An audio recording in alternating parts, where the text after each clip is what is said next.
Question number 1, ಭಾರತದ ಯೋಜನಾ ಆಯೋಗವನ್ನು ಯಾವಾಗ ಸ್ಥಾಪಿಸಲಾಯಿತು? ಸೊ PSS ಸ್ಟೂಡೆಂಟ್ಸ್ಗೆ ಮೋಸ್ಟ್ ರಿಪೀಟೆಡ್ ಆಗಿ ಕ್ವಶನ್ಸ್ ಕೇಳ್ತಾರೆ. ಸೊ ಭಾರತದ ಯೋಜನಾ ಆಯೋಗವನ್ನು ಯಾವಾಗ ಸ್ಥಾಪಿಸಲಾಯಿತು ಅಂದರೆ, so correct answer option B 1950ರಲ್ಲಿ ಪ್ಲಾನಿಂಗ್ ಕಮಿಷನ್ ಅಂತ ಕರಿತೀವಿ. ಸೊ ಈ ಪ್ಲಾನಿಂಗ್ ಕಮಿಷನ್ ಯೋಜನಾ ಆಯೋಗವನ್ನು ಡಿಸಾಲ್ವ್ ಮಾಡಿದ್ದು 2014ರಲ್ಲಿ ಯೋಜನಾ ಆಯೋಗವನ್ನು ಕ್ಯಾನ್ಸಲ್ ಮಾಡಿ ನೀತಿ ಆಯೋಗ ಪ್ರೆಸೆಂಟ್ ಯೋಜನಾ ಆಯೋಗದ ಬದಲಿಗೆ ನೀತಿ ಆಯೋಗ ಇವಾಗ ಪ್ರೆಸೆಂಟ್ ಇರೋದು. ಓಕೆನಾ? ಹೆಡ್ ಕ್ವಾರ್ಟರ್ ಎಲ್ಲಿ ಅಂದರೆ ನ್ಯೂ ದೆಹಲಿ, ಅಂದರೆ ದೆಹಲಿಯಲ್ಲಿ ಇದರ ಹೆಡ್ ಕ್ವಾರ್ಟರ್ ಇದೆ. ಯೋಜನಾ ಆಯೋಗ ಯಾವಾಗ ಸ್ಥಾಪನೆ ಆಯಿತು ಅಂದರೆ 1950. ಓಕೆ. ಸೊ ಕ್ವಶನ್ ನಂಬರ್ 2, ರಾಷ್ಟ್ರೀಯ ಅಭಿವೃದ್ಧಿ ಮಂಡಳಿಯ ಅಧ್ಯಕ್ಷರು ಪ್ರೆಸಿಡೆಂಟ್ ಯಾರು ಅಂತ ಅಂದರೆ, ರಾಷ್ಟ್ರೀಯ ಅಭಿವೃದ್ಧಿ ಮಂಡಳಿ ಇದು 1952 ಆಗಸ್ಟಲ್ಲಿ ಸ್ಥಾಪನೆ ಆಗುತ್ತೆ. ರಾಷ್ಟ್ರೀಯ ಅಭಿವೃದ್ಧಿ ಮಂಡಳಿ, ನ್ಯಾಷನಲ್ ಡೆವಲಪ್ಮೆಂಟ್ ಕೌನ್ಸಿಲ್, ಇದರ ಅಧ್ಯಕ್ಷರು ಯಾರಾಗಿರುತ್ತಾರೆ ಅಂದರೆ ಪ್ರಧಾನಮಂತ್ರಿ ಪ್ರೈಮ್ ಮಿನಿಸ್ಟರು ಇದರ ಅಧ್ಯಕ್ಷರಾಗಿರುತ್ತಾರೆ. Okay. So next question number 3, ಯೋಜಿತ ಆರ್ಥಿಕ ವ್ಯವಸ್ಥೆ ಕೃತಿ ಬರೆದವರು ಯಾರು? ಯೋಜಿತ ಆರ್ಥಿಕ ವ್ಯವಸ್ಥೆ, ಪ್ಲಾನೆಡ್ ಎಕಾನಮಿ ಫಾರ್ ಇಂಡಿಯಾ, ಈ ಕೃತಿಯನ್ನು ಬರೆದವರು ಯಾರು ಅಂದರೆ ಸರ್ ಎಂ ವಿಶ್ವೇಶ್ವರಯ್ಯನವರು ಈ ಪ್ಲಾನೆಡ್ ಎಕಾನಮಿ ಫಾರ್ ಇಂಡಿಯಾ, ಯೋಜಿತ ಆರ್ಥಿಕ ವ್ಯವಸ್ಥೆ ಕೃತಿಯನ್ನು ಬರೆದಂಥವರು. Sir M Visvesvaraya was an Indian engineer, scholar, statesman and Diwan of Mysore ಅಲ್ವಾ. ಮೈಸೂರಿನ ದಿವಾನರು ಕೂಡ 1919ರಿಂದ 1918ರವರೆಗೂ ಇರ್ತಾರೆ. ಇವರಿಗೆ ಭಾರತದ highest honour award Bharat Ratna ಪ್ರಶಸ್ತಿ ಕೂಡ 1955ರಲ್ಲಿ ಸರ್ ಎಂ ವಿಶ್ವೇಶ್ವರಯ್ಯನವರಿಗೆ ದೊರೆತಿದೆ. ಓಕೆ. ಸೊ ಕ್ವಶನ್ ನಂಬರ್ 4, ಭಾರತದಲ್ಲಿ ನೋಟು ಹಾಗೂ ನಾಣ್ಯ ಮುದ್ರಣ ಕಾರ್ಯವನ್ನು ಯಾರು ನಿರ್ವಹಿಸುತ್ತಾರೆ? Very important question. ಸೊ ಭಾರತದಲ್ಲಿ ನೋಟು ಹಾಗೂ ನಾಣ್ಯ ಮುದ್ರಣ ಕಾರ್ಯವನ್ನು ಯಾರು ನಿರ್ವಹಿಸುತ್ತಾರೆ ಅಂದರೆ ಭಾರತೀಯ ರಿಸರ್ವ್ ಬ್ಯಾಂಕ್ ಆಫ್ ಇಂಡಿಯಾ ಈ ನೋಟು ಮತ್ತು ನಾಣ್ಯ ಮುದ್ರಣ ಕಾರ್ಯವನ್ನು ನಿರ್ವಹಿಸುತ್ತಾರೆ. ಓಕೆ. ಭಾರತೀಯ reserve bank correct answer. So next question number 5, ಮೊದಲ ಬಾರಿಗೆ ವಾಣಿಜ್ಯ ಬ್ಯಾಂಕುಗಳ ರಾಷ್ಟ್ರೀಕರಣ ಯಾವಾಗ ಮಾಡಲಾಯಿತು? ಮೊದಲ ಬಾರಿಗೆ ವಾಣಿಜ್ಯ ಬ್ಯಾಂಕುಗಳ ರಾಷ್ಟ್ರೀಕರಣವನ್ನು ಯಾವಾಗ ಮಾಡಲಾಯಿತು ಅಂತ 14 ಬ್ಯಾಂಕುಗಳನ್ನು, ವೆರಿ ಇಂಪಾರ್ಟೆಂಟ್, ಐ ಥಿಂಕ್ 2016ನಲ್ಲಿ ಎಷ್ಟು ಬ್ಯಾಂಕುಗಳನ್ನು ರಾಷ್ಟ್ರೀಕರಣ ಮಾಡಲಾಯಿತು ವಾಣಿಜ್ಯ ಬ್ಯಾಂಕುಗಳನ್ನು ಅಂತ ಕೇಳಿದರು. 14 ಬ್ಯಾಂಕುಗಳು 1969ರಲ್ಲಿ ಮೊದಲ ಬಾರಿಗೆ 14 ವಾಣಿಜ್ಯ ಬ್ಯಾಂಕುಗಳ ರಾಷ್ಟ್ರೀಕರಣ ಮಾಡಲಾಯಿತು. So 1969 correct answer. Question number 6, ಅರ್ಥಶಾಸ್ತ್ರಕ್ಕೆ ಮೊದಲ ಬಾರಿಗೆ ನೊಬೆಲ್ ಪ್ರಶಸ್ತಿ ನೀಡಿದ ವರ್ಷ ಯಾವುದು? ಅರ್ಥಶಾಸ್ತ್ರಕ್ಕೆ, ಎಕನಾಮಿಗೆ ನೊಬೆಲ್ ಪ್ರಶಸ್ತಿಯನ್ನು ಪ್ರಥಮವಾಗಿ ನೀಡಿದ್ದು ಯಾವಾಗ ಅಂದರೆ 1969. So 1969 is the right answer. Question number 7, ಹಣಕಾಸು ಆಯೋಗ ಎಷ್ಟು ವರ್ಷಗಳಿಗೊಮ್ಮೆ ರಚಿಸಲಾಗುತ್ತದೆ? ಹಣಕಾಸು ಆಯೋಗವನ್ನು ಎವ್ರಿ 5 years ಅಂದರೆ 5 ವರ್ಷಗಳಿಗೊಮ್ಮೆ ಹಣಕಾಸು ಆಯೋಗವನ್ನು ರಚಿಸಲಾಗುತ್ತದೆ. ಆರ್ಟಿಕಲ್ 280 ಸಂವಿಧಾನದಲ್ಲಿ ವಿಧಿ 280, ವೆರಿ ಇಂಪಾರ್ಟೆಂಟು, 280 ವಿಧಿ. ಸೊ 5 ವರ್ಷಗಳಿಗೊಮ್ಮೆ ಹಣಕಾಸು ಆಯೋಗವನ್ನು ರಚಿಸಲಾಗುತ್ತದೆ. ಸೊ ಕ್ವಶನ್ ನಂಬರ್ 8, ಏಷ್ಯನ್ ಅಭಿವೃದ್ಧಿ ಬ್ಯಾಂಕ್, ಏಷ್ಯನ್ ಡೆವಲಪ್ಮೆಂಟ್ ಬ್ಯಾಂಕ್ ಕೇಂದ್ರ ಕಚೇರಿ ಎಲ್ಲಿದೆ, ಹೆಡ್ ಕ್ವಾರ್ಟರ್ ಎಲ್ಲಿದೆ ಅಂತ. So Asian development bank ADB 1966ರಲ್ಲಿ ಸ್ಥಾಪನೆ ಆಗುತ್ತೆ. ಇದು ಫಿಲಿಪೈನ್ಸ್ನ ಮನಿಲಾ ಇಲ್ಲಿ ಇರ್ತಕ್ಕಂಥದ್ದು ಹೆಡ್ ಕ್ವಾರ್ಟರ್. ಏಷ್ಯನ್ ಅಭಿವೃದ್ಧಿ ಬ್ಯಾಂಕ್, ಏಷ್ಯನ್ ಡೆವಲಪ್ಮೆಂಟ್ ಬ್ಯಾಂಕ್ ಕೇಂದ್ರ ಕಚೇರಿ ಇರುವುದು ಮನಿಲಾದಲ್ಲಿ 1966ರಲ್ಲಿ ಸ್ಥಾಪನೆ ಆಗಿದ್ದು. ಮನಿಲಾ ಎಲ್ಲಿದೆ ಅಂದರೆ ಫಿಲಿಪೈನ್ಸ್. ಗ್ಯಾಟ್, GATT, ಗ್ಯಾಟ್ನ ವಿಸ್ತೃತ ರೂಪ ಏನು ಅಂತ. ಗ್ಯಾಟ್ 1948ರಲ್ಲಿ ಸ್ಥಾಪನೆ ಆಗುತ್ತೆ. ಗ್ಯಾಟ್ ಸೊ ಪ್ರೆಸೆಂಟ್ಲಿ ಈಗ ಗ್ಯಾಟ್ ಬದಲಿಗೆ ಇರ್ತಕ್ಕಂಥದ್ದು ಅಂದರೆ ಗ್ಯಾಟ್ ಹೆಸರು ಚೇಂಜ್ ಆಗಿದೆ, ವರ್ಲ್ಡ್ ಟ್ರೇಡ್ ಆರ್ಗನೈಸೇಷನ್ WTO. ಮುಂಚೆ ಗ್ಯಾಟ್ ಅಂತ ಇತ್ತು. WTO 1995ರಲ್ಲಿ ಆಗ್ತಕ್ಕಂಥದ್ದು. ಸೊ ಗ್ಯಾಟ್ನ ಫುಲ್ ಫಾರ್ಮ್ ಏನಪ್ಪ ಅಂದರೆ General Agreement on Tariff and Trade ಅಂತ. General Agreement on Tariff and Trade. Option C is the right answer. Question number 10, ಭಾರತದ ಆರ್ಥಿಕತೆಯು ಈ ಕೆಳಗಿನ ಯಾವುದನ್ನು ಅವಲಂಬಿಸಿದೆ? Very important. ಭಾರತೀಯ ಆರ್ಥಿಕತೆಯು ಈ ಕೆಳಗಿನ ಯಾವುದನ್ನು ಅವಲಂಬಿಸಿದೆ? ಗಾಂಧಿವಾದ ಸೂತ್ರ, ಸಮಾಜವಾದಿ ಸೂತ್ರ, ಮಿಶ್ರ ಆರ್ಥಿಕತೆ ಸೂತ್ರ, ಮೇಲಿನ ಎಲ್ಲವನ್ನು ಅವಲಂಬಿಸಿದೆ. ಸೊ ಕರೆಕ್ಟ್ ಆನ್ಸರ್ ಮಿಶ್ರ ಆರ್ಥಿಕತೆ ಸೂತ್ರ. ಮಿಕ್ಸ್ಡ್ ಎಕಾನಮಿ ಅಲ್ವಾ ಭಾರತದ ಆರ್ಥಿಕತೆ, ಮಿಕ್ಸ್ಡ್ ಎಕಾನಮಿ. ಮಿಶ್ರ ಆರ್ಥಿಕತೆ ಅಂದರೆ private and public sectors go side by side. Private ಮತ್ತು ಪಬ್ಲಿಕ್ ಸೆಕ್ಟರ್ಗಳು ಎರಡೂ ಕೂಡ ಇರುತ್ತೆ ಭಾರತದಲ್ಲಿ. ಇದನ್ನು ಮಿಶ್ರ ಆರ್ಥಿಕ ಸೂತ್ರ ವ್ಯವಸ್ಥೆ ಅಂತ ಕರಿತೀವಿ. ಕ್ವಶನ್ ನಂಬರ್ 11, ನೇರ ತೆರಿಗೆ ಎಂದರೆ? ನೇರ ತೆರಿಗೆ ಎಂದರೆ ಕಂಪನಿಗಳು ಸರ್ಕಾರಕ್ಕೆ ಕೊಡುವ ದೇಣಿಗೆ. ಸರಕು ಮತ್ತು ಸೇವೆಗಳ ಮೇಲೆ ವಿಧಿಸುವ ತೆರಿಗೆ ಅಲ್ಲ. ಕೇಂದ್ರ ಸರ್ಕಾರ ಎಲ್ಲ ರಾಜ್ಯಗಳ ಮೇಲೆ ವಿಧಿಸುವ ತೆರಿಗೆ ಅಲ್ಲ. ಜನರ ಆದಾಯ ಮತ್ತು ಸಂಪತ್ತಿನ ಮೇಲೆ ವಿಧಿಸಲಾಗ್ತಕ್ಕಂಥ ತೆರಿಗೆಗೆ ನೇರ ತೆರಿಗೆ, ಡೈರೆಕ್ಟ್ ಟ್ಯಾಕ್ಸ್ ಅಂತ ಕರಿತೀವಿ. ಜನರ ಆದಾಯ ಏನಿರುತ್ತೆ, ಅವರ ಸಂಪತ್ತಿನ ಮೇಲೆ ಏನು ವಿಧಿಸ್ತಾರೆ ಆ ಒಂದು ಟ್ಯಾಕ್ಸನ್ನು, ಫಾರ್ ಎಕ್ಸಾಂಪಲ್ ಈ property tax, corporate tax, gift tax, wealth tax ಅಂತ ಏನೇನಿದೆ, ಈ ಟ್ಯಾಕ್ಸ್ಗಳೆಲ್ಲ ಡೈರೆಕ್ಟ್ ಟ್ಯಾಕ್ಸ್ ಅಂದರೆ ನೇರ ತೆರಿಗೆಗೆ ಬರ್ತಕ್ಕಂಥದ್ದು. Very important. ಯಾವುದು ಡೈರೆಕ್ಟ್ ಟ್ಯಾಕ್ಸು, ನೇರ ತೆರಿಗೆ ಯಾವುದು, ಪ್ರತ್ಯಕ್ಷ ತೆರಿಗೆ ಯಾವುದು, ಪರೋಕ್ಷ ತೆರಿಗೆ ಯಾವುದು ಅಂತ ತಿಳ್ಕೊಂಡಿರಬೇಕು. ವೆರಿ ಇಂಪಾರ್ಟೆಂಟ್ ಇದು, ಓಕೆನಾ. ಸೊ ಜನರ ಆದಾಯ ಮತ್ತು ಸಂಪತ್ತಿನ ಮೇಲೆ ವಿಧಿಸಲಾಗುವ ತೆರಿಗೆಗೆ ನೇರ ತೆರಿಗೆ ಎಂದು ಕರೆಯುತ್ತೇವೆ. ಸೊ ಕ್ವಶನ್ ನಂಬರ್ 12 ನೆಕ್ಸ್ಟು, ಎಲ್ಲ ರಾಜ್ಯಗಳ ಮುಖ್ಯಮಂತ್ರಿಗಳು ಸದಸ್ಯರಾಗಿರುವ ಸಮಿತಿ ಯಾವುದು? Very important. ಎಲ್ಲ ರಾಜ್ಯಗಳ ಮುಖ್ಯಮಂತ್ರಿಗಳು, ಎಲ್ಲ ಸ್ಟೇಟ್ನ ಚೀಫ್ ಮಿನಿಸ್ಟರ್ಸ್ಗಳು ಸದಸ್ಯರಾಗಿರ್ತಾರೆ. ಆ ಸಮಿತಿ ಯಾವುದು ಅಂದರೆ ರಾಷ್ಟ್ರೀಯ ಅಭಿವೃದ್ಧಿ ಸಮಿತಿ, ನ್ಯಾಷನಲ್ ಡೆವಲಪ್ಮೆಂಟ್ ಕೌನ್ಸಿಲ್. ಈ ಒಂದು ಕೌನ್ಸಿಲಲ್ಲಿ, ನ್ಯಾಷನಲ್ ಡೆವಲಪ್ಮೆಂಟ್ ಕೌನ್ಸಿಲ್ NDCಯಲ್ಲಿ ಎಲ್ಲ ರಾಜ್ಯಗಳ ಮುಖ್ಯಮಂತ್ರಿಗಳು ಕೂಡ ಏನಾಗಿರ್ತಾರೆ, ಸಮಿತಿಯ ಸದಸ್ಯರಾಗಿರ್ತಾರೆ. ಕ್ವಶನ್ ನಂಬರ್ 13, ಪ್ರಪಂಚದ ಮೊದಲನೆಯ ಕೇಂದ್ರ ಬ್ಯಾಂಕ್ ರಿಕ್ಸ್ ಬ್ಯಾಂಕ್, ಓಕೆ, ಯಾವ ದೇಶದಲ್ಲಿ ಸ್ಥಾಪನೆಯಾಯಿತು ಅಂತ? America, Britain, Sweden, Russia. So Sweden. Riksbank first 1668ರಲ್ಲಿ ರಿಕ್ಸ್ ಬ್ಯಾಂಕು ಸ್ವೀಡನ್ನಲ್ಲಿ ಸ್ಥಾಪನೆಯಾಗಿದ್ದು. ಕ್ವಶನ್ ನಂಬರ್ 14, ಭಾರತದ ಅತ್ಯಂತ ದೊಡ್ಡ ಸಾರ್ವಜನಿಕ ಉದ್ಯಮ ಯಾವುದು? ಸೊ ಈಸಿ ಕ್ವಶನ್ನು, ಭಾರತೀಯ ರೈಲ್ವೆ ವಲಯ.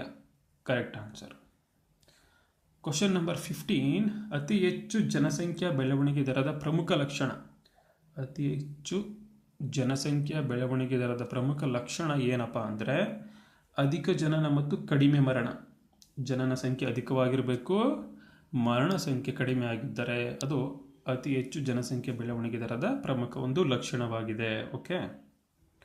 ಸೊ ನೆಕ್ಸ್ಟ್ ಕ್ವಶನ್ ನಂಬರ್ 16, ನವದೆಹಲಿಯಲ್ಲಿರುವ ರೈಲ್ವೆ ವಲಯ ಯಾವುದು? ನವದೆಹಲಿಯಲ್ಲಿರ್ತಕ್ಕಂಥ ರೈಲ್ವೆ ವಲಯ ಯಾವುದು ಅಂದರೆ ಕೇಂದ್ರ ವಲಯ, ಉತ್ತರ ವಲಯ, ಮಧ್ಯ ವಲಯ, ಪೂರ್ವ ವಲಯ ಅಂತ ಇದೆ. ಸೊ ಉತ್ತರ ವಲಯ ಕರೆಕ್ಟ್ ಆನ್ಸರ್. ಸೊ ನವದೆಹಲಿಯಲ್ಲಿರುವ ರೈಲ್ವೆ ವಲಯ ಯಾವುದು ಅಂದರೆ ಉತ್ತರ ವಲಯ. ಕ್ವಶನ್ ನಂಬರ್ 17, ಭಾರತದಲ್ಲಿ ಪಿನ್ ಕೋಡ್ ಬಳಕೆ ಪ್ರಾರಂಭವಾದದ್ದು ಯಾವಾಗ? ಭಾರತದಲ್ಲಿ ಪಿನ್ ಕೋಡ್ ಬಳಕೆ ಆದದ್ದು ಯಾವಾಗ? 1972ರಲ್ಲಿ ಭಾರತದಲ್ಲಿ ಪಿನ್ ಕೋಡ್ ಬಳಕೆ ಆಗುತ್ತೆ. 1972 ಪಿನ್ ಏನು? ಪಿನ್ ಅಂದರೆ PIN ಫುಲ್ ಫಾರ್ಮ್ ಅಂದರೆ ಪೋಸ್ಟಲ್ ಇಂಡೆಕ್ಸ್ ನಂಬರ್ ಅಂತ 6 ಡಿಜಿಟ್ ಕೋಡ್ ಇರುತ್ತೆ, ಓಕೆನಾ. ಪೋಸ್ಟಲ್ ಇಂಡೆಕ್ಸ್ ನಂಬರ್ 1972ರಲ್ಲಿ ಭಾರತದಲ್ಲಿ ಪ್ರಾರಂಭವಾಗಿದೆ. ಕ್ವಶನ್ ನಂಬರ್ 18, ಬ್ಯಾಂಕುಗಳ ಬ್ಯಾಂಕ್ ಎಂದು ಯಾವುದನ್ನು ಕರೆಯುತ್ತೇವೆ? So repeated question but simple ಆಗಿರುತ್ತೆ. So Reserve Bank of India. Reserve Bank of ಇಂಡಿಯಾನ ಬ್ಯಾಂಕುಗಳ ಬ್ಯಾಂಕ್, ಬ್ಯಾಂಕರ್ಸ್ ಬ್ಯಾಂಕ್ ಅಂತ ಕರಿತೀವಿ. ಓಕೆ. ನೆಕ್ಸ್ಟು 19th, ಕೂಲಿಗಾಗಿ ಕಾಳು ಕಾರ್ಯಕ್ರಮ ಯಾವ ಯೋಜನೆಯಲ್ಲಿ ಜಾರಿಗೆ ಬಂತು? ಅಂದರೆ ಪಂಚವಾರ್ಷಿಕ ಯೋಜನೆಗಳು ಜಾರಿಗೆ ಬರುತ್ತಲ್ಲ, ಅವಾಗ ಯಾವ ಪಂಚವಾರ್ಷಿಕ ಯೋಜನೆಯಲ್ಲಿ ಕೂಲಿಗಾಗಿ ಕಾಳು ಕಾರ್ಯಕ್ರಮವನ್ನು ಜಾರಿಗೆ ಬಂತು ಅಂತ? ಕರೆಕ್ಟ್ ಆನ್ಸರ್ 5ನೇ ಪಂಚವಾರ್ಷಿಕ ಯೋಜನೆ. 5ನೇ ಪಂಚವಾರ್ಷಿಕ ಯೋಜನೆ 1974ರಿಂದ 78ರ ಅವಧಿಯಲ್ಲಿ ನಡೆಯುತ್ತೆ. ಈ ಕಾರ್ಯಕ್ರಮದಲ್ಲಿ ಕೂಲಿಗಾಗಿ ಕಾಳು ಇವು ಕಾರ್ಯಕ್ರಮ ಬಂದಿದ್ದು. ಸೊ ನೆಕ್ಸ್ಟ್ ಕ್ವಶನ್ ನಂಬರ್ 20, ಕೈಗಾರಿಕಾ ಬೆಳವಣಿಗೆ ಅತ್ಯಂತ ಹೆಚ್ಚಾಗಿದ್ದು ಯಾವ ಯೋಜನೆಯಲ್ಲಿ? ಕೈಗಾರಿಕಾ ಬೆಳವಣಿಗೆ, ಇಂಡಸ್ಟ್ರಿಯಲ್ ಡೆವಲಪ್ಮೆಂಟು ಯಾವ ಯೋಜನೆಯಲ್ಲಿ ಅಂದರೆ 3ನೇ ಪಂಚವಾರ್ಷಿಕ ಯೋಜನೆ. 3ನೇ ಪಂಚವಾರ್ಷಿಕ ಯೋಜನೆಯಲ್ಲಿ ಕೈಗಾರಿಕಾ ಬೆಳವಣಿಗೆ ಅತ್ಯಂತ ಹೆಚ್ಚಾಗಿರ್ತಕ್ಕಂಥದ್ದು. ಬಟ್ ಈ 3ನೇ ಪಂಚವಾರ್ಷಿಕ ಯೋಜನೆ ಫೇಲ್ಯೂರ್ ಆಗುತ್ತೆ. ಏನಕ್ಕೆ ಅಂದರೆ 1961ರಿಂದ 66ರವರೆಗೆ ಈ 3ನೇ ಪಂಚವಾರ್ಷಿಕ ಯೋಜನೆ ಪ್ರಾರಂಭವಾಗಿದ್ದು. ಈ ಸಮಯದಲ್ಲಿಯೇ 1962 1962ರಲ್ಲಿ ಚೈನಾ ಇಂಡಿಯಾ ವಾರ್ ಆಗುತ್ತಾ, 1965ರಲ್ಲಿ ಇಂಡಿಯಾ ಪಾಕ್ ವಾರ್ ಆಗುತ್ತೆ. ಸೊ ಇಂಥ ಸಂದರ್ಭದಲ್ಲಿ ಈ ಒಂದು ಯೋಜನೆ ಇಂಡಸ್ಟ್ರಿಯಲ್ ಡೆವಲಪ್ಮೆಂಟ್ ಏನಾಗುತ್ತೆ, ಈ 3ನೇ ಪಂಚವಾರ್ಷಿಕ ಯೋಜನೆ ಏನಿರುತ್ತೆ ಅದರ ಬೆಳವಣಿಗೆ, ಅದರ ಏನು ಗುರಿ ಇರುತ್ತೆ ಅದು ಫೇಲ್ಯೂರ್ ಆಗುತ್ತೆ. Okay. So next question number 21, European union ಜಂಟಿ ಕರೆನ್ಸಿಯಾದ ಯೂರೋ ನಾಣ್ಯ ಎಂದಿನಿಂದ ಜಾರಿಗೆ ಬಂದಿದೆ? ಯುರೋಪಿಯನ್ ಒಕ್ಕೂಟ, ಯೂನಿಯನ್ ಅಂತ ಏನಿದೆ ಅವ್ರದ್ದು ಒಂದು ಜಂಟಿ ಕರೆನ್ಸಿ ಯೂರೋ. ಈ ನಾಣ್ಯ ಯಾವಾಗ ಜಾರಿಗೆ ಬಂದಿದೆ ಅಂತ? ಓಕೆ. ಸೊ ಇದು ಜಾರಿಗೆ ಬಂದಿದ್ದು 1999ರಲ್ಲಿ. 1999 January 1 ಜನವರಿ 1ರಂದು ಇದು ಜಾರಿಗೆ ಬರುತ್ತೆ. ಈ ಯುರೋಪಿಯನ್ ಒಕ್ಕೂಟದಲ್ಲಿ ಟೋಟಲ್ ಈಗ ಪ್ರೆಸೆಂಟ್ ಇರತಕ್ಕಂಥದ್ದು 12 ಕಂಟ್ರಿಗಳಿದೆ. 12ನೇ ಕಂಟ್ರಿ ಯಾವುದು ಅಂದರೆ Greece is the 12th country. Okay, so next question number 22. ಕ್ಷೀರೋತ್ಪಾದನೆಯ ಹೆಚ್ಚಳಕ್ಕಾಗಿ ಆಪರೇಷನ್ ಫ್ಲಡ್ ಯೋಜನೆಯನ್ನು ಎಂದು ಜಾರಿಗೊಳಿಸಲಾಯಿತು? ಆಪರೇಷನ್ ಫ್ಲಡ್, ಕ್ಷೀರೋತ್ಪಾದನೆ, ವೈಟ್ ರೆವಲ್ಯೂಷನ್ ಅಂತಲೂ ಕರಿತೀವಿ ಅಲ್ವಾ. ಇದು ಯಾವಾಗ ಜಾರಿಗೊಳಿಸಲಾಯಿತು ಅಂದರೆ 1970. Option A correct answer. Option A is the correct answer. Question number 24. Tata ಕಬ್ಬಿಣ ಮತ್ತು ಉಕ್ಕಿನ ಕಾರ್ಖಾನೆ ಯಾವ ರಾಜ್ಯದಲ್ಲಿದೆ? Tata iron and steel industry ಎಲ್ಲಿ ಇರೋದು ಅಂದರೆ ಇದು Jharkhand. Yes, correct. Option D, ಜಾರ್ಖಂಡಲ್ಲಿ Tata ಮತ್ತು ಟಿಸ್ಕೋ ಅಂತ ಕರಿತೀವಿ. Tata iron and steel company ಜಮ್ಶೆಡ್ಪುರದ ಜಾರ್ಖಂಡ್ನಲ್ಲಿ ಇರತಕ್ಕಂಥದ್ದು. Question number 25. ರಾಷ್ಟ್ರೀಯ ಅಭಿವೃದ್ಧಿ ಮಂಡಳಿಯು ಒಂದು ಶಾಸನಾತ್ಮಕ ಸಂಸ್ಥೆನ, ಸಂವಿಧಾನಾತ್ಮಕ ಸಂಸ್ಥೆನ, ಸಲಹಾ ಸಂಸ್ಥೆನ, ಯಾವುದೂ ಅಲ್ಲ. ಸೊ ರಾಷ್ಟ್ರೀಯ ಅಭಿವೃದ್ಧಿ ಮಂಡಳಿಯು ಒಂದು ಸಲಹಾ ಸಂಸ್ಥೆ. Option C is the right answer. ಸಲಹಾ ಸಂಸ್ಥೆ ರಾಷ್ಟ್ರೀಯ ಅಭಿವೃದ್ಧಿ ಮಂಡಳಿ. Question number 26. ಪುರುಷ ಮತ್ತು ಮಹಿಳೆಯರಿಗೆ ಸಮಾನ ಕೆಲಸಕ್ಕೆ ಸಮಾನ ವೇತನ ಮಸೂದೆ ಜಾರಿಗೆ ಬಂದ ವರ್ಷ ಯಾವುದು? ಪುರುಷರು ಮತ್ತು ಮಹಿಳೆಯರಿಗೆ ಸಮಾನ ಕೆಲಸಕ್ಕೆ ಸಮಾನ ವೇತನ ಅಂತ ಒಂದು ಬಿಲ್ ಜಾರಿಗೆ ಬರುತ್ತೆ. ಅದು ಯಾವಾಗ ಅಂದರೆ 1976, 1976ರಲ್ಲಿ ಇದು ಜಾರಿಗೆ ಬರುತ್ತೆ. Question number 27. ಭಾರತದಲ್ಲಿ ಸಾರ್ವಜನಿಕ ವಲಯದಲ್ಲಿ ಬ್ಯಾಂಕುಗಳ ಖಾಸಗೀಕರಣವನ್ನು ಶಿಫಾರಸು ಮಾಡಿದ ಸಮಿತಿ ಯಾವುದು? Very important guys. ಸೊ ಇದು 1998ರಲ್ಲಿ, ಅಂದರೆ ಫಸ್ಟ್ 2 ರಿಪೋರ್ಟ್ ಬಿಡುತ್ತೆ. ಫಸ್ಟ್ ರಿಪೋರ್ಟು 1991, 1991ರಲ್ಲಿ. ಸೆಕೆಂಡು 1998ರಲ್ಲಿ. ಬ್ಯಾಂಕಿಂಗ್ ಸೆಕ್ಟರ್ ರಿಫಾರ್ಮ್ಸ್, ನರಸಿಂಹನ್ ಸಮಿತಿ. Correct answer. Very important. Narasimhan ಸಮಿತಿ ಬ್ಯಾಂಕಿಂಗ್ ಸೆಕ್ಟರ್ ರಿಫಾರ್ಮ್ಸ್ಗೆ, ಬ್ಯಾಂಕುಗಳ ಖಾಸಗೀಕರಣವನ್ನು ಶಿಫಾರಸು ಮಾಡಲು. Question number 28. ಅರ್ಥಶಾಸ್ತ್ರದ ಪಿತಾಮಹ ಯಾರು? So Adam Smith. Correct answer. Okay, next 23 skip ಆಗಿದೆ ಅಲ್ಲಿ. ಭದ್ರಾವತಿಯಲ್ಲಿ VISL ವಿಶ್ವೇಶ್ವರಯ್ಯ ಐರನ್ ಅಂಡ್ ಸ್ಟೀಲ್ ಲಿಮಿಟೆಡ್ ಕಾರ್ಖಾನೆ ಪ್ರಾರಂಭವಾದದ್ದು ಯಾವಾಗ? Okay, 23 question. So answer is 1923, 1923 July 18 sir ವಿಶ್ವೇಶ್ವರಯ್ಯನವರು ಸ್ಥಾಪನೆ ಮಾಡಿದಂಥದ್ದು ಭದ್ರಾವತಿ ಕಾರ್ಖಾನೆ, ವಿಶ್ವೇಶ್ವರಯ್ಯ ಐರನ್ and steel plant. Okay, 1923. Very important. Question number 29. ಭಾರತದಲ್ಲಿ ಎಷ್ಟು ಅಂಚೆ ವಲಯ ಅಂದರೆ ಎಷ್ಟು ಪೋಸ್ಟಲ್ ಝೋನ್ಸ್ಗಳು ಇವೆ? ಓಕೆ, ಸೊ ಪೋಸ್ಟಲ್ ಝೋನ್ಸ್ ಎಷ್ಟಿರೋದು ಅಂದರೆ ಭಾರತದಲ್ಲಿ 8. ಸೊ ಟೋಟಲ್ 9 ಇರೋದು. 9 ಪಿನ್ ಝೋನ್ಸ್ ಇದೆ, ಅದರಲ್ಲಿ 8 ರೀಜನಲ್ ಝೋನ್ಸ್ ಇರೋದು. 8 ರೀಜನಲ್ ಝೋನ್ಸು ಮತ್ತು 1 ಫಂಕ್ಷನಲ್ ಝೋನ್ ಇದೆ, ಅದು ಇಂಡಿಯನ್ ಆರ್ಮಿಗೆ ಇರತಕ್ಕಂಥದ್ದು. ಸೊ ಆನ್ಸರ್ ಕ್ವಶನ್ಸ್ ಕೇಳಿದರೆ 8 ಅಂತ ಹಾಕ್ಬೇಕು ನೀವು. ಓಕೆ, ಅಂಚೆ ವಲಯ ಝೋನ್ಸ್ ಎಷ್ಟಿದೆ ಅಂದರೆ 8. Question number 30. ಭಾರತದಲ್ಲಿ ಬ್ರಿಟಿಷರು ಕಾಗದ ಕರೆನ್ಸಿ ನೋಟುಗಳನ್ನು ಯಾವಾಗ ಜಾರಿಗೆ ತಂದರು? ಕಾಗದ ಕರೆನ್ಸಿ ನೋಟುಗಳನ್ನು ಜಾರಿಗೆ ತಂದಿದ್ದು ಯಾವಾಗ?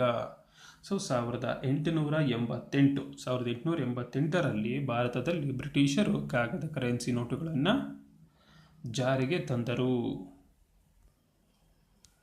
So next question number 31. 1951-56ರ ಅವಧಿಯ ಮೊದಲ ಪಂಚವಾರ್ಷಿಕ ಯೋಜನೆಯು ಯಾವ ಕ್ಷೇತ್ರಕ್ಕೆ ಹೆಚ್ಚಿನ ಪ್ರಾಧಾನ್ಯತೆ ನೀಡಿತ್ತು?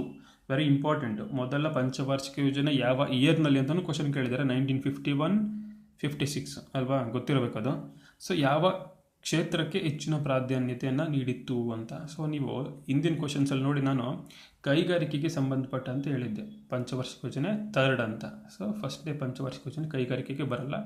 4ನ ಎಲಿಮಿನೇಟ್ ಮಾಡಿ. 1, 2, 3 ಕೃಷಿ, ನೀರಾವರಿ, ವಿದ್ಯುತ್. So option B is correct answer. ಓಕೆನಾ, ಕೃಷಿ, ನೀರಾವರಿ, ವಿದ್ಯುತ್ಗೆ 1951-56ರ ಮೊದಲ ಪಂಚವಾರ್ಷಿಕ ಯೋಜನೆಯಲ್ಲಿ ಹೆಚ್ಚಿನ ಪ್ರಾಧಾನ್ಯತೆ ನೀಡಿದಂಥ ಕ್ಷೇತ್ರಗಳು ಇವು.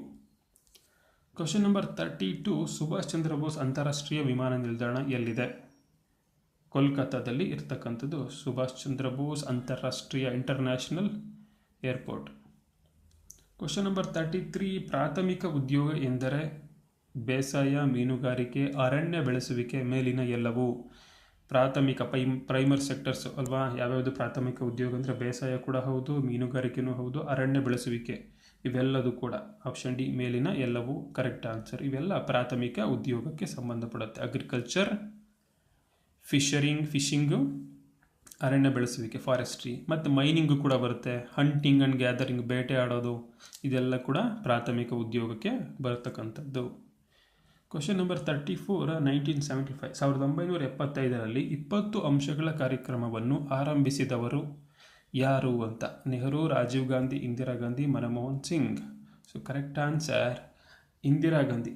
ಅವಾಗ ಇದ್ದಂಥವರೇ ಇಂದಿರಾ ಗಾಂಧಿ 1975ಅಲ್ಲಿ 20 ಅಂಶಗಳ ಕಾರ್ಯಕ್ರಮವನ್ನು ಪ್ರಾರಂಭವನ್ನು ಮಾಡ್ತಾರೆ. 20 point program 1975, Indira Gandhi. Question number 35, ಯಾರ ಸಲಹೆ ಮೇರೆಗೆ ಸರ್ಕಾರ ಸಿಗರೆಟ್ ಪ್ಯಾಕೆಟ್ ಮೇಲೆ ಸಿಗರೆಟ್ ಸೇವನೆ ಆರೋಗ್ಯಕ್ಕೆ ಹಾನಿಕರ ಎಂಬುದನ್ನು ಕಡ್ಡಾಯವಾಗಿ ನಮೂದಿಸಲು ಆರಂಭಿಸಿತ್ತು? ಆಪ್ಷನ್ ಎ ವಿಶ್ವಸಂಸ್ಥೆ, ವಿಶ್ವ ಆರೋಗ್ಯ ಸಂಸ್ಥೆ, ರೆಡ್ ಕ್ರಾಸ್ ಸಂಸ್ಥೆ, A and B. So correct answer is ವಿಶ್ವ ಆರೋಗ್ಯ ಸಂಸ್ಥೆ. World health organisation cigarette packet ಮೇಲೆ ಸಿಗರೆಟ್ ಸೇವನೆ ಆರೋಗ್ಯಕ್ಕೆ ಹಾನಿಕರ ಎಂಬುದನ್ನು ಕಡ್ಡಾಯವಾಗಿ ನಮೂದಿಸಬೇಕು ಅಂತ ಹೇಳುತ್ತೆ. ಕ್ವಶನ್ ನಂಬರ್ 36, ಈ ಕೆಳಗಿನ ಭಾರತದ ರಿಸರ್ವ್ ಬ್ಯಾಂಕ್ನ ಕಾರ್ಯ ಯಾವುದು? ಸೊ ಭಾರತೀಯ ರಿಸರ್ವ್ ಬ್ಯಾಂಕ್ ಹೆಡ್ ಕ್ವಾರ್ಟರ್ ಎಲ್ಲಿ ಬರುತ್ತೆ? ಬಾಂಬೆಲಿದೆ ಅಲ್ವಾ. ಇದರ ಮುಖ್ಯ ಕಾರ್ಯ ಏನಪ್ಪ ಅಂದರೆ ತೆರೆದ ಮಾರುಕಟ್ಟೆ ಕಾರ್ಯಾಚರಣೆ ಇದರ ಮುಖ್ಯ ಕಾರ್ಯವಾಗಿದೆ. ರಿಸರ್ವ್ ಬ್ಯಾಂಕ್ ನೀವು ಕಂಪಲ್ಸರಿ ಓದಿ, ವೆರಿ ಇಂಪಾರ್ಟೆಂಟ್. 1 ಕ್ವಶನ್ಸ್ ಬರುತ್ತೆ. ರಿಸರ್ವ್ ಬ್ಯಾಂಕ್ನ ಕಾರ್ಯ ಏನು ಅಂತ, ಓಕೆನಾ. ಇಶ್ಯೂಯಿಂಗ್ ಕರೆನ್ಸಿಗಳನ್ನು ಇಶ್ಯೂ ಮಾಡೋದು ಕೂಡ reserve bank. Working as A bank of government, ಸರ್ಕಾರದ ಬ್ಯಾಂಕಾಗಿ ಕೂಡ ರಿಸರ್ವ್ ಬ್ಯಾಂಕು ಕೆಲಸವನ್ನು ಮಾಡುತ್ತೆ. ಬ್ಯಾಂಕರ್ಸ್ ಮತ್ತು ಈ ಶೆಡ್ಯೂಲ್ಸ್ ಕಮರ್ಷಿಯಲ್ ಬ್ಯಾಂಕ್ಸ್ಗಳಿರುತ್ತಲ್ಲ ಅದರ ಬ್ಯಾಂಕ್ಗಳನ್ನಾಗಿ ಕೂಡ ವರ್ತನೆ ಕೂಡ ಮಾಡುತ್ತೆ ಭಾರತೀಯ reserve bank as a banker of scheduled commercial banks. Okay. So question number 37, 2011ರ ಜನಗಣತಿಯ ಮೇರೆಗೆ ಎಲ್ಲ ರಾಜ್ಯಗಳು ಮತ್ತು ಕೇಂದ್ರಾಡಳಿತ ಪ್ರದೇಶಗಳ ಸಾಕ್ಷರತೆಯಲ್ಲಿ ಲಿಟರಸಿ ರೇಟಲ್ಲಿ ಉನ್ನತ 2 ಸ್ಥಾನವನ್ನು ಪಡೆದಿರುವಂತಹ ರಾಜ್ಯಗಳು ಯಾವುದು ಅಂತ. ಟಾಪ್ 2 ಸ್ಟೇಟ್ಸ್ ಯಾವುದು? ಯೂನಿಯನ್ ಟೆರಿಟರೀಸು ಮತ್ತು ಸ್ಟೇಟ್ಸನ್ನು ಕಂಪೇರ್ ಮಾಡಿದ್ರೆ ಕರೆಕ್ಟ್ ಆನ್ಸರ್ ಯಾವುದು ಅಂದರೆ ಕೇರಳ ಮತ್ತು ಲಕ್ಷದ್ವೀಪ. ಟಾಪ್ 2 ಇರ್ತಕ್ಕಂಥದ್ದು. ಕೇರಳ 93.91, ಲಕ್ಷದ್ವೀಪ 92.28, ಅತಿ ಹೆಚ್ಚು ಇರ್ತಕ್ಕಂಥ ಸಾಕ್ಷರತೆಯಲ್ಲಿ ಕೇರಳ ಮತ್ತು ಲಕ್ಷದ್ವೀಪ. 3rd ಪ್ಲೇಸು ಮಿಜೋರಾಂ ಬರುತ್ತೆ, 4th ತ್ರಿಪುರ ಬರುತ್ತೆ. Okay. So option B is correct answer, Kerala, Lakshadweep.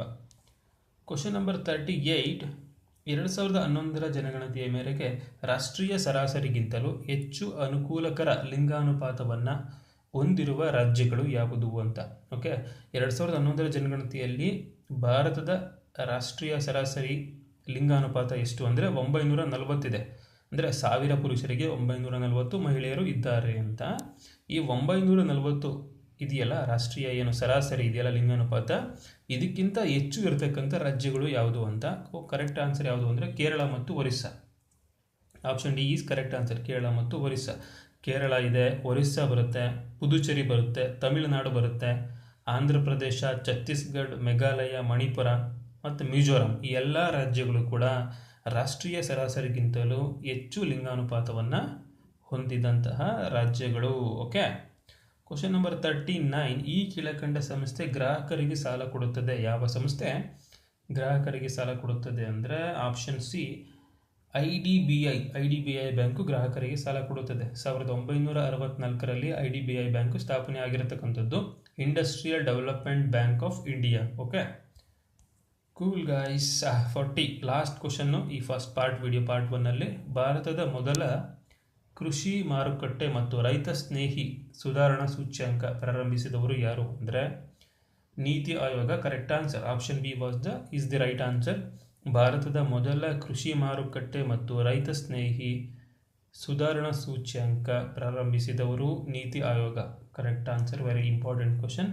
Okay, thank you guys. So video ಇಷ್ಟ ಆಗಿದರೆ ಸಬ್ಸ್ಕ್ರೈಬ್ ಮಾಡಿ, ಲೈಕ್ ಮಾಡಿ. ಸೊ ಪಾರ್ಟ್ 2 ವಿಡಿಯೋವನ್ನು ರೀಸೆಂಟ್ಲಿ ನಾನು ಅಪ್ಡೇಟ್ ಮಾಡ್ತೀನಿ. So thank you. Have an awesome day. ಎಲ್ಲರಿಗೂ ಶುಭವಾಗಲಿ.